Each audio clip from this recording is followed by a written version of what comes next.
Alaska, where the wilderness is so vast, so untamed, and so unforgiving that entire mountain ranges go unnamed. Forests stretch for millions of acres without a single road cutting through them. The weather can turn lethal in under an hour, and where the things that live in the dark have never needed to fear anything human. And something lives in Alaska that science has not yet explained. It has been seen on remote highways in the middle of the night. It has been heard screaming from tree lines in ways that made grown men refuse to go back to work the next morning. It has left footprints in the snow measuring 20 inches from heel to toe. It has been described consistently and in detail by hunters, loggers, truckers, fishermen, and indigenous families, whose oral histories of this creature go back further than written records in this part of the world. We know this creature as Bigfoot, and the story of how it got to Alaska goes way back in time. 20,000 years, in fact. At that time, sea levels around the globe were dramatically lower than they are now, because enormous quantities of water were locked up in ice sheets covering much of the northern hemisphere. The result was a landmass that no longer exists. Scientists call it Beringia. Most people know it as the Bering Land Bridge. It connected what is now Siberia in northeastern Russia to what is now Alaska. It was not a narrow strip of land. At its widest, it measured roughly 1,000 miles from north to south, making it essentially a subcontinent unto itself. It was covered in grasslands and supported an extraordinary diversity of large animals. Woolly mammoths crossed it. Mastodons crossed it. Giant ground sloths, saber-toothed cats, and the ancestors of modern bison and horses all moved through the landmass in both directions over thousands of years.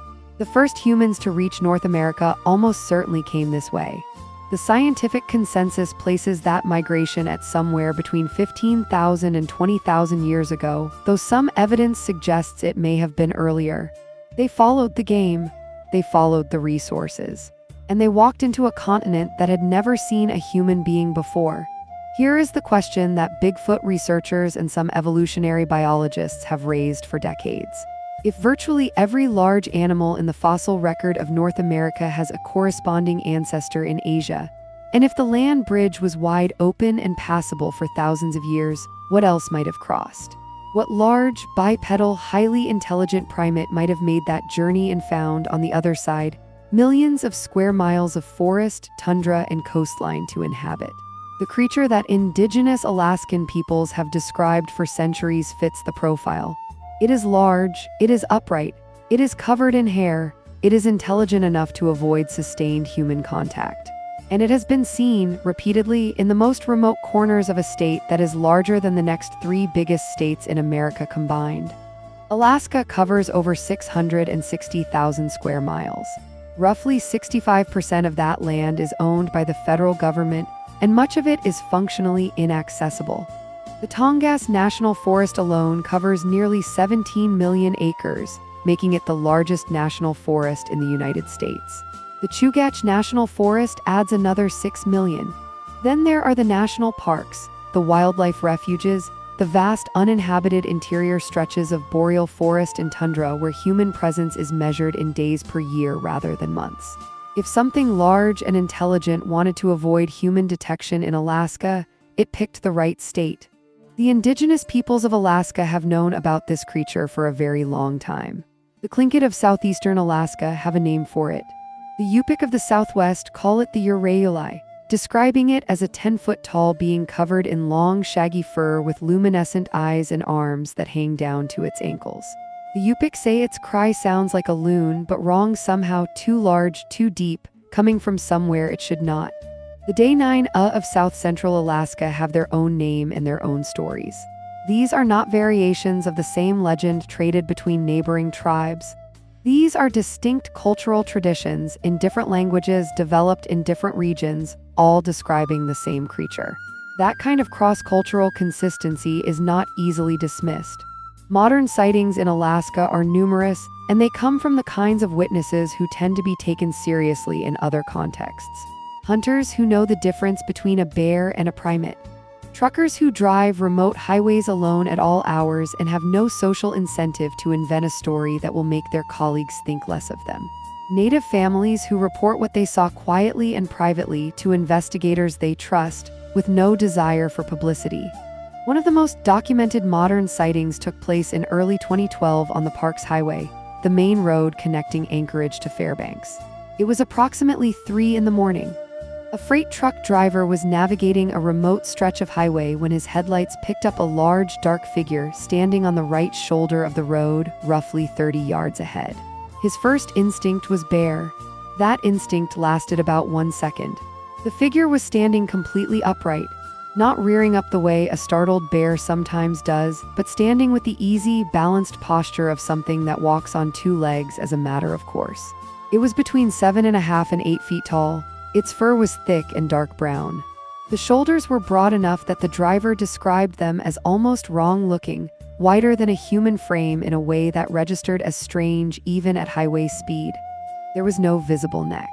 The head sat directly on the shoulders, slightly conical at the top. The arms were long, longer than they should have been on something that size. The creature turned toward the headlights. Its eyes caught the light and reflected back yellow. It held the driver's gaze for 3 or 4 seconds. Then it pivoted and moved into the spruce and birch forest at a speed that the driver found deeply unsettling. He was a large vehicle operator who spent his professional life on that highway. He knew how fast things move through dense boreal forest. This moved faster than it should have. He did not report the sighting immediately. He mentioned it to a friend weeks later, and the account eventually made its way to a researcher. His reluctance to go public, given the social dynamics of his industry, is itself considered a marker of credibility by investigators who study these reports. He had nothing to gain and something real to lose by telling this story. Around the same time period, a man named Joe Morris was working at a remote lodge in Alaska when he and a colleague drove out to the toe of the Root Glacier during a break. The Root Glacier sits in the largest national park in the United States, covering over 13 million acres of wilderness so extreme that most of it has never been formally surveyed. On the road approaching the glacier, the 2 men saw something standing at the edge of the tree line. Morris described it as standing upright, covered in dark hair, moving with a fluid and surprisingly graceful quality. What struck him most was the face. He said it looked remarkably human. Not human, but close to human in a way that made the encounter feel different from anything else he had experienced in years of working in remote Alaska. The sighting was brief. The creature moved and was gone into terrain that would have been nearly impassable for a person on foot. That was not Morris's last encounter. In 2022, he was hiking a trail near the location of his first sighting when he came across a second creature. This one was nothing like the first in terms of scale. He estimated it at approximately 12 feet tall. He described the bulk of it as massive in a way that was difficult to convey to people who had not seen it. This was not a large human-shaped thing. This was something built on a different order of magnitude entirely. He did not approach it. He stood still and it moved away. Joe Morris spoke about these experiences on a podcast interview with the even-toned delivery of someone describing something that happened rather than something he was performing. He has since returned to the same area multiple times. In Ketchikan, in the southeastern Alaska Panhandle, a video was uploaded to YouTube in May of 2011 that generated considerable attention in Bigfoot research communities. A hiker on a logging road filmed a dark, upright figure moving through the trees at roughly 40 yards distance.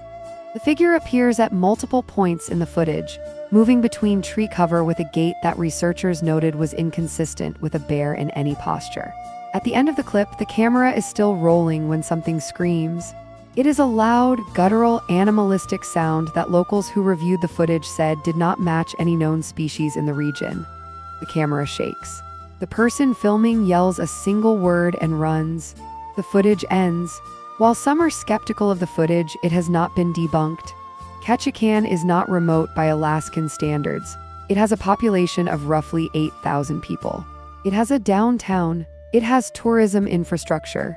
And the Tongass National Forest begins almost immediately at the edge of town, pressing up against neighborhoods and recreational trails alike. A longtime resident of Ketchikan reported a separate sighting in the Bear Valley neighborhood, a wooded residential area on the hillside above downtown. This person, described as a long-term local with extensive familiarity with regional wildlife, saw a large, upright creature moving near homes on Bear Valley Drive. 6 to 7 feet tall, covered in dark brown hair, walking on two legs with a movement pattern that was not a bear, not a person, and not anything they had seen before. The creature paused, turned toward the witness, and then stepped back into the trees without any apparent urgency. It was not running, it was not startled, it simply chose to leave. That detail, the unhurried return to the tree line, appears in multiple Alaska sighting accounts. It is consistent with behavior described in indigenous oral traditions going back generations. The creature does not flee from humans the way prey animals do. It withdraws on its own terms. In Glen Allen, a small community in the Copper River Valley south of Fairbanks, a woman named Ellen was returning home late one night when she pulled into her driveway and saw something in the beam of her headlights that she has described in detail on multiple occasions. A large hairy creature was standing at the edge of her property. When her headlights hit it, the eyes reflected back at her in the darkness. She described the reflection as bright and animal, but the size and shape of the figure as nothing she had a category for. She could not move. She sat in her vehicle frozen until her partner came outside with a firearm. The creature moved into the tree line. The next morning, she walked the perimeter of her property. She found footprints. They measured approximately 20 inches in length. Her horses had broken out of their enclosure during the night. Horses are sensitive animals known to react violently to predators. Whatever they smelled or heard had been enough to panic them badly. In January of 2018, a significant earthquake struck the Gulf of Alaska, triggering tsunami warnings along the coast. As coastal communities evacuated to higher ground, something unusual was reported by indigenous families in the affected area. 3 separate native families reported seeing large Bigfoot-like figures also moving uphill, away from the water. Multiple tracks were found after the warning was lifted. A researcher working closely with these communities documented the accounts carefully, noting that the families requested anonymity and had no interest in publicity. The researcher noted that among modern indigenous Alaskans, the subject of this creature is treated with a seriousness and specificity that is distinct from legend or folklore as outsiders understand those terms. In early 2023, a witness driving through the Copper Valley watched a large, fur-covered bipedal figure cross the highway in front of him, not loping on all fours. Walking upright, crossing the road the way a person crosses a road, and disappearing into the tree line on the other side without looking back. In the weeks that followed, an oyster farmer working out of Homer came forward with his own account from Kashamak Bay. He had been on the water when he saw something on the shoreline that he could not reconcile with anything in his experience. Around the same time, photographs taken inside Denali National Park began circulating among researchers. The prints in the snow showed 3 to 4 toe impressions rather than the 5 left by a bear, and the stride pattern was consistent with something moving on 2 legs. When the National Park Service examined the images, they agreed the gait appeared bipedal. They could not make a definitive identification. Neither could anyone else. These are reported observations of something physical, something that leaves tracks and makes sounds and moves through the landscape in ways that witnesses can describe with precision. The question of what exactly is living in the Alaskan wilderness has no confirmed scientific answer. But the theoretical framework for its existence is stronger in Alaska than almost anywhere else in North America, for a specific reason that goes back to the land bridge. Among the large primates known from the fossil record of Asia, the most frequently discussed in the context of Bigfoot is Gigantopithecus blacki, an enormous ape that lived in what is now southern China and surrounding regions. Based on fossil evidence, primarily recovered teeth and jaw fragments, researchers have estimated it stood between 8 and 10 feet tall and may have weighed upwards of 1,000 pounds. It appears in the fossil record up to approximately 300,000 years ago and then disappears from it. What disappeared from the fossil record and what ceased to exist are not necessarily the same thing. Fossilization is an extraordinarily rare event. The vast majority of organisms that have ever lived left no fossil trace at all. A highly mobile primate that avoided areas of high sediment deposit, the kinds of environments most likely to produce fossils, could theoretically exist for hundreds of thousands of years without appearing in the record. If a population of large Asian primates crossed Beringia during one of the many periods when it was passable, they would have arrived in Alaska. They would have found an environment that, for a large omnivore with significant intelligence, would have been extraordinarily rich. Salmon runs in the millions, dense forest cover, no human competition for thousands of years. Whether that is what happened, no one can say with certainty. What can be said is that the evidence emerging from Alaska, across centuries of indigenous testimony and decades of modern eyewitness accounts, describes something consistent. 7 to 12 feet tall, covered in dark hair. Bipedal, intelligent, capable of moving through terrain that challenges experienced human outdoorsmen. Present near water, avoiding sustained contact. And real enough that the people who have seen it do not, as a rule, ever forget it. The wilderness does not give up its secrets easily. In Alaska, one of those secrets may be the legendary creature Bigfoot. Subscribe to Paranormal Depths for the strangest and most compelling cases from around the world.